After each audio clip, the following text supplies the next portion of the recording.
ശത്രുക്കൾ സംഭവിക്കുന്നത് ഒരാൾക്ക് നല്ലതാണ്, കൂടുതൽ മിത്രങ്ങൾ ഉണ്ടാവുക ചെയ്യുന്നു. ഏറ്റവും കൂടുതൽ സൈബർ ആക്രമണം നേരിട്ട ഒരാൾ ഞാൻ, അതെ അതെ അല്ലേ? ഏറ്റവും കൂടുതൽ അത് രാഷ്ട്രീയ ഇതുകൊണ്ടാണ്. പക്ഷേ നമ്മുടെ നാട്ടിലെ പല എഴുത്തുകാരുടെയും ഒരു പ്രശ്നം, ഇവര് പണ്ടേ ധരിച്ചു പോയി ഇവർ എഴുത്തുകാരാണ്, അതുകൊണ്ട് നമ്മൾ സോഷ്യൽ ആക്ടിവിറ്റി ഒന്നും വേണ്ട.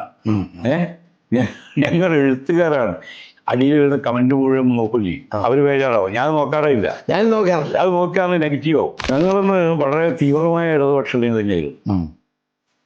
പക്ഷേ അത് പ്രാവർത്തികമാക്കാൻ സാധ്യമല്ല ഇന്ത്യയിൽ എന്നൊരു തിരിച്ചറിവുണ്ടാവുകയും അതിൻ്റെ അടിസ്ഥാനത്തിലാണ് ജനകീയ സാംസ്കാരിക വേദി എന്നൊരു പ്രസ്ഥാനം ഉണ്ടാവും.